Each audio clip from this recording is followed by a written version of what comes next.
Greetings, Taco Faithful. Thank you for joining me again this week. Once again, it's Larry Williams, OAW Commander-in-Chief, and I'm here to bring you all the return of the Favorite Villains video segment right here on Otaku Assemble!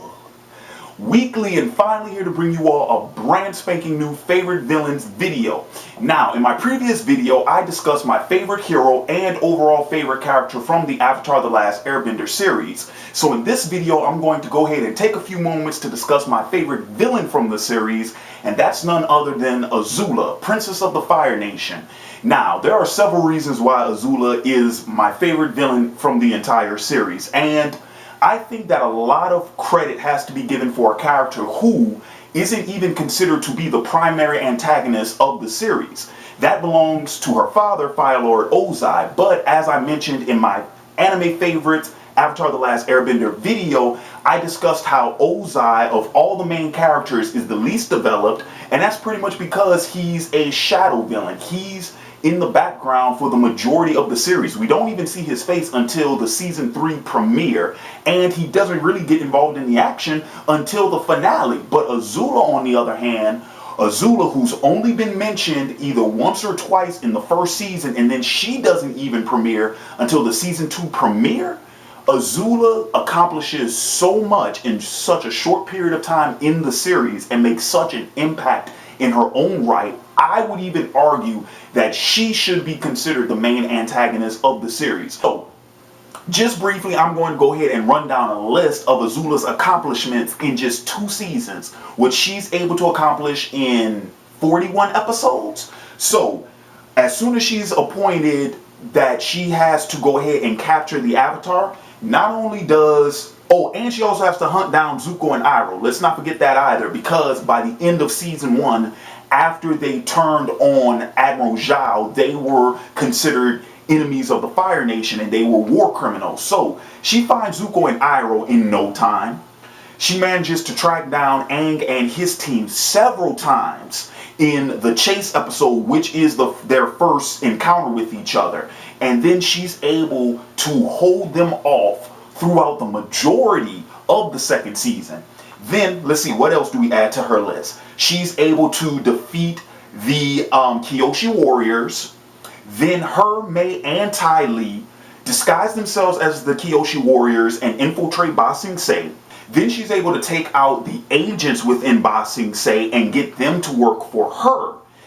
Then she's able to infiltrate the Earth King, learn the secrets of the invasion, then pretty much perform damn near a one-team coup of the entire Earth Kingdom, return back to the Fire Nation with all the information that she's gathered, and then she's even able to successfully thwart the invasion of the Fire Nation on the Day of Black Sun in season 3.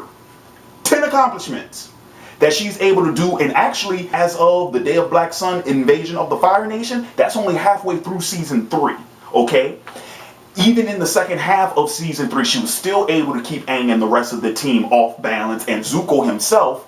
And it wasn't even until the Boiling Rock Part 2 in the second half of season 3 that we finally saw Azula's weakness, and that we finally saw the first kink in her armor.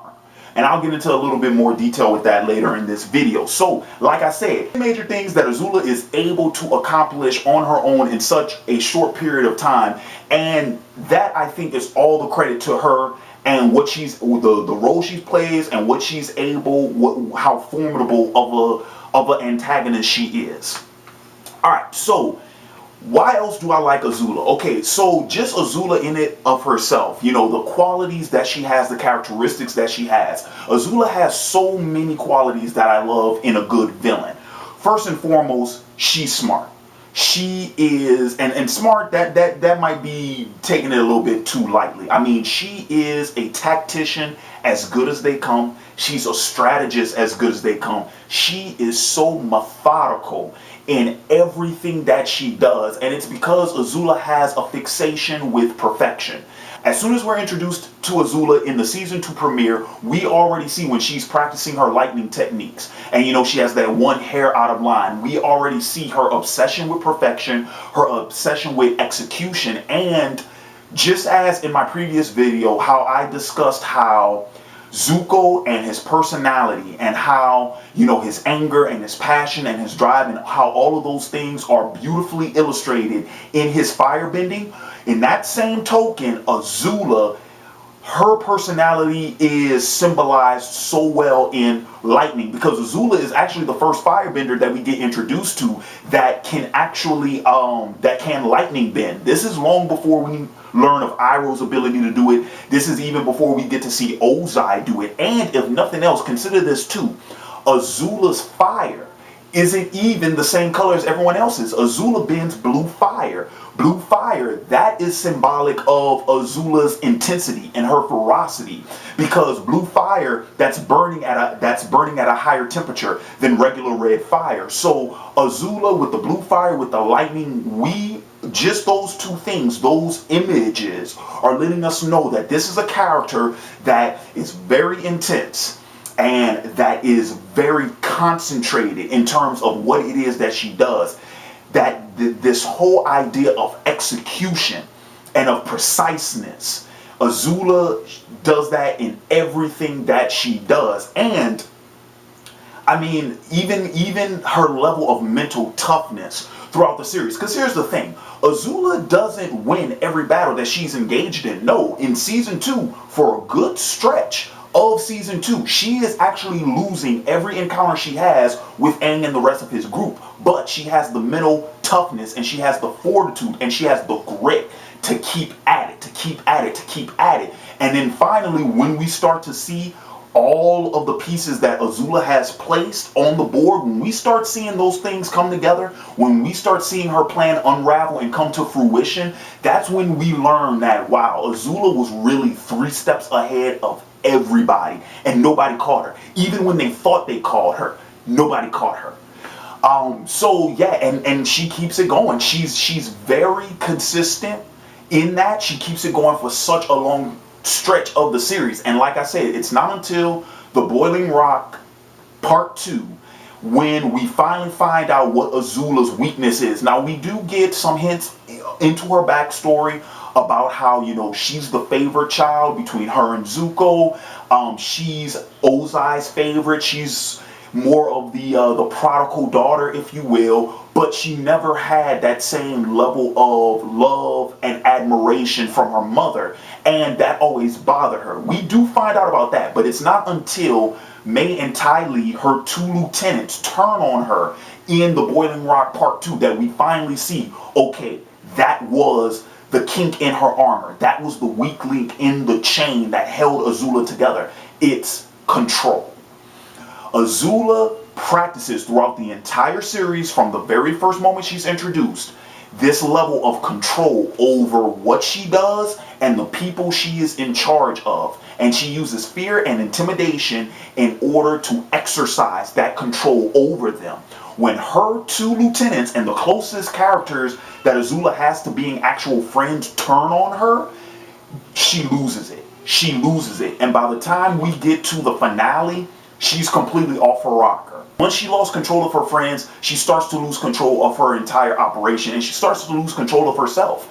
Even in the series finale, at the end of the 18th episode 8, season 3, episode 18, The Phoenix King, at the end of that episode, when it is revealed that Ozai does not want Azula to lead the Fire Nation airship fleet that's going to attack the Earth Kingdom, she loses it even with Ozai, and he's the one character that's stuck by her the entire time. And then, of course, we find out that's because Ozai wants to lead it himself, and he wants Azula to remain in the Fire Nation to protect the home front, which is a smart idea, and that he was actually going to make her the next Fire Lord. But all the events leading up to her coronation, how she's banishing this person and banishing that person and forcing this person to do an Agni Kai with this person, all of this, she just mentally unravels. And here's the thing. Now, in terms of being, this sort of like loose cannon, in terms of being this sort of psychotic character, that's something that we aren't accustomed to when it comes to Azula. But the idea that that is her flaw, it makes sense, because A character who can so easily lose control like that would be more fixated with trying to impose as much control as they possibly could. And it's only when they're not able to that we start to see the backlash from it. So the fact that that is sort of Azula's emotional weakness or her mental weakness, it makes sense the more you think about it. And like I say, it's still a credit to her as a character that it only happened at series end. That it was only at that point when she reached that breaking point that we got to see that. But like I said, if she didn't have those faults, if she didn't have those flaws and those weaknesses, she would be a two-dimensional character. She would be damn near a plot device. But that those things, those insecurities and those vulnerabilities, that's what makes her a well-rounded character. And I think that the creators did a very good job at reinforcing that. Also, the fact that I do have to bring this up, and I want to bring this up because this is actually to highlight the series and to give the series more credit. The fact that Azula is a female antagonist and that she's treated like a threat.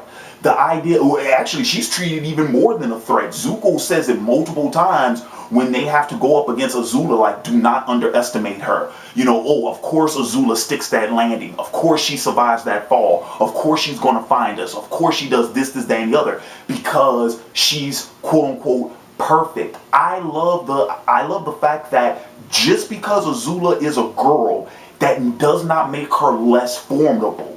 Not at all. And I gotta bring that up, and I gotta give the series credit because they do this with the majority of their female characters. The only female character that actually had to deal with any sort of gender issue is Katara, because her society banned women from practicing waterbending, and then Suki to some degree, but that was when we were first introduced to her, and that was because Sokka could not wrap his mind around women being considered these great warriors. But so out the gate, the creators addressed the issue of no, our female characters are just as formidable, they're just as tough, they're just as badass as the male characters. The creators set that tone way back then, and it is reinforced fully with Azula. As I mentioned in my previous video when I talked about Zuko, Azula is smarter than Zuko. She's a better fighter than Zuko. She's a hell of a better firebender than Zuko.